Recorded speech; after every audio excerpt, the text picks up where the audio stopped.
Our next speaker is Hussein Hariri, head of the Department of Chemical Engineering. Hussein has a Bachelor of Science degree from Iran Institute of Technology, has a master's degree from Illinois Institute of Technology, and has a PhD from Manchester University in England. And as of this moment, he is now Professor of Chemical Engineering. Hussein?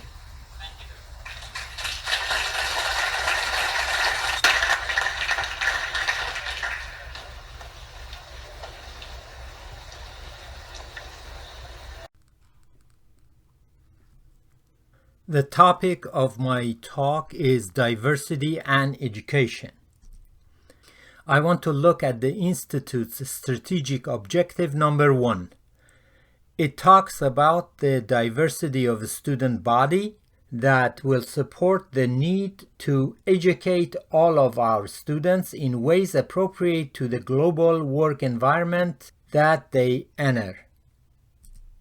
So, as it's defined, diversity relates to the interaction among people of different gender, race, national origin, and also increasing the enrollment of women, minorities, and international students. In a broader view, diversity relates to the ability to working with people who are unlike you. What makes us to be unlike each other? What makes the global environment diverse? To answer these questions, you may take what I call mechanical view versus a sentimental view. Since I work in a technical institute, I thought that I can focus on the technical aspects and the working environment in 3 universities in different parts of the world: University of Akron in Ohio, Technical Institute in Tokyo, Japan, and Bogazici University in Turkey.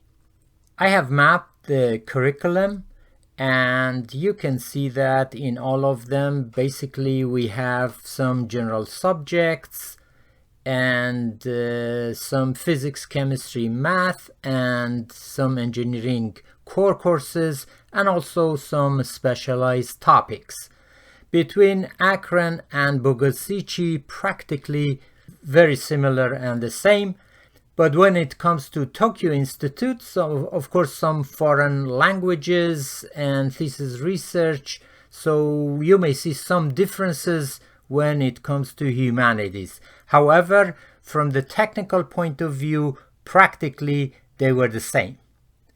How about the working environment in industry? I can tell you from my experience, I have worked in oil and energy industry in Iran, chemical industry in England, and also oil and energy and chemical industry in the US. I can see that being a chemical engineer, as far as technical expertise, basically we were the same, but when it came to culture, of course, we were different. I would like to focus on sentimental aspects here, such as cultural, political, art, literature and poetry, and music. All of these will make our backgrounds diverse in a global working environment. Is engineering friendly to the above? Let's go back to history and see what Plato says on this. He advocates the pure intelligence in the attainment of pure truth. He rebuked actually the astronomer for observing the sky rather than thinking about it. Obviously anti-technology. Coming closer to our time, the existentialist radicals in 60s and 70s believed that they should look inward for new truth. Again, anti-technology. Unfortunately, we engineers, we technical people, believe the same thing. We believe that there is no relationship between sentimental aspects and technical and engineering. The only difference is, because we love technology so much, we just say that existentialists are nuts. So, can engineers find the truth that existentialists seek in their work? Do analysis, rationality, and practical creativity preclude emotional fulfillment? I would like to again go back to history and listen to Homer, the great ancient Greek poet. As we know, Homer has written two famous books, Iliad and Odyssey. This poem on fabrication of Achilles' shield is from the Iliad of Homer. Just as the god directs, now load, now low, they raise a tempest or they gently blow. In hissing flames huge silver bars are rolled, and stubborn brass and tin and solid gold. Before deep fixed the eternal anvil stand, the ponderous hammer loads his better hand. His left with tongues turns the vexed metal round, and thick, strong strokes the doubling vaults rebound. So, to make the shield, they make the blow furnace ready, and in the heat they reshape a mix of metals. As he takes the hammer in his right and the pincers in his left, he pounds on the hot metal to make the shape that he wants. This poem of Homer sounds like an engineering description. So, what is the answer of Homer to the question? His answer seems to be no. The analysis, rationality, and practical creativity does not preclude emotional fulfillment. Now, it is really up to us engineers to believe it and try to move in that direction. If we want to focus on sentimental aspects such as culture, in a technical institute like Rose-Hulman, we can do a number of things. We have regular courses in humanities and social sciences. An improvement can be the removal of scheduling conflicts to facilitate the students taking them. Every year as department head, I have an exit interview with seniors and ask them about their competency in different subjects. Some students complain about the scheduling conflict that prevented them from taking the HSS courses they wanted. Another way to include culture may be through foreign exchange programs and evening presentations by the international office. One that I have tried to integrate some cultural aspects in my courses has been in spring quarter, where I offer the course of health and safety. We start the spring quarter normally in March, and in there, when it comes to St. Patrick's Day, I have this question. Which is correct? St. Patrick lived in 400s, 600s, or 1000? So this is a kind of inclusion of some culture and remembering St. Patrick in a technical setting in my health and safety.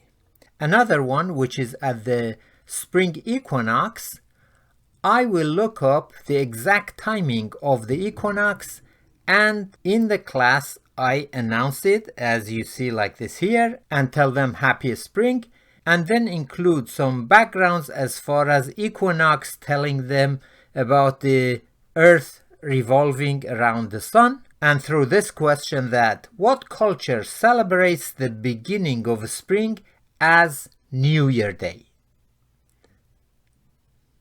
As far as social political, again we have regular courses in humanities and social sciences and also evening seminars. So I'm not going to repeat that again. If I want to tell about my own experience, I teach petrochemical processes, and in there I fit in some geopolitics of oil. So this is a way to include that in my technical petrochemical course. How about art? Leonardo da Vinci did some engineering. Leonardo was a painter, an engineer, inventor, mathematician, and an architect. While he is best known as a painter, Leonardo primarily worked for the military. Actually, he has produced imaginary designs of tanks, airplanes, and submarines hundreds of years before such war machines were created. He is also famous for his sketches of muscles and bones in human body, which we are very much familiar with this one in biomedical engineering. Architecture is a discipline which bridges art and engineering. Look at these beautiful designs of Olympic Stadium in Montreal, Canada. Emotional fulfillment as well as the precision and technical competency are all very evident here. I would like to tell you about my personal experience. I am a chemical engineer, but my hobby is calligraphy. Sometimes during the quarter breaks I work on some. Here is a calligraphy I did in February 2001. I have written a poem in Persian that says, "Life is the warmth of the connected hearts." There are three keywords here: life, connected, and hearts. And I have tried to display the connection by the repetitions that you see here and there.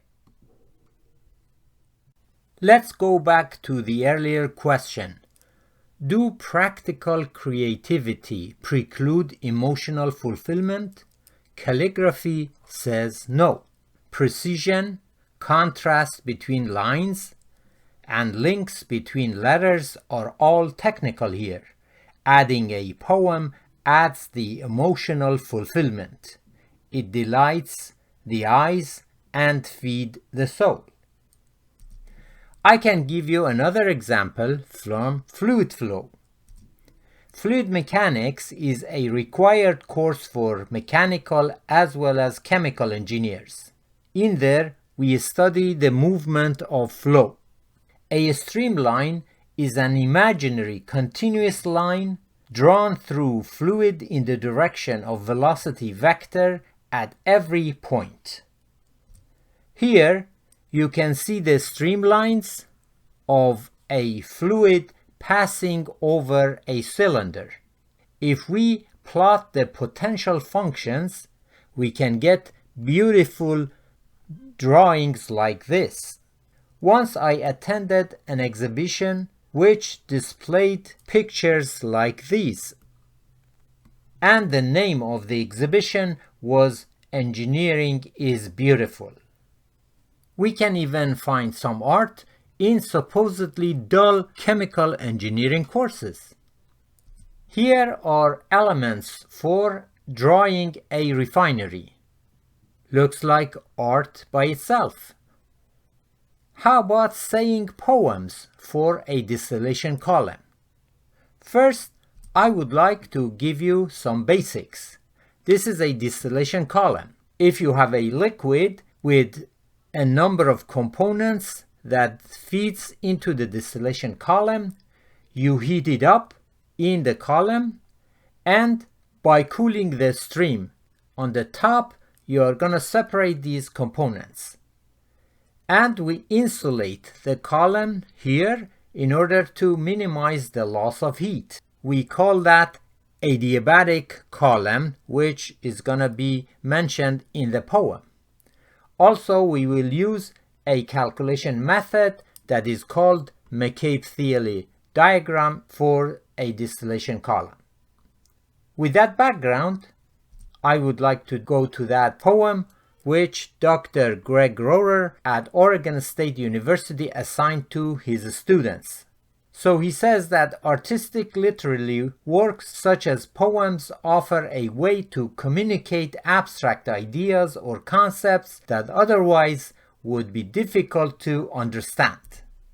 I want you to write a short poem that attempts to communicate a mass transfer operations related concept to someone with a very basic technical background.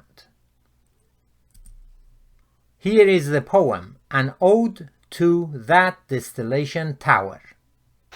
Ode to that distillation tower with all its mighty separating power, taking one little stream of this and that, and making two streams of mainly this and that. But don't go thinking, it's all just touchy-feely.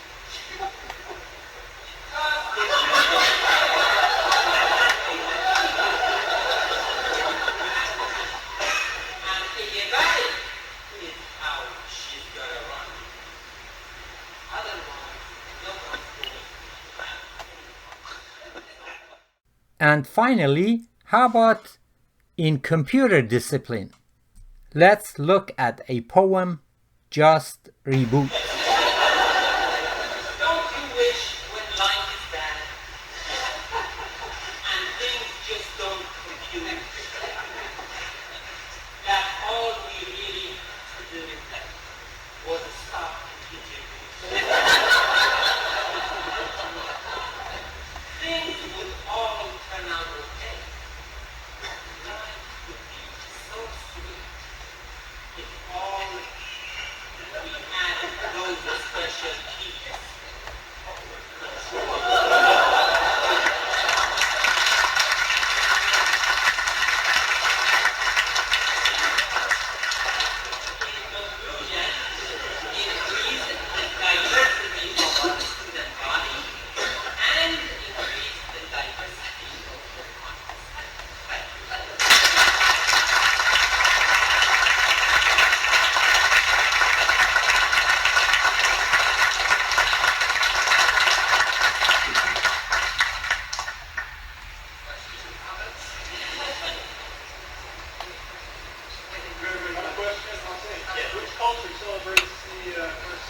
Persian culture.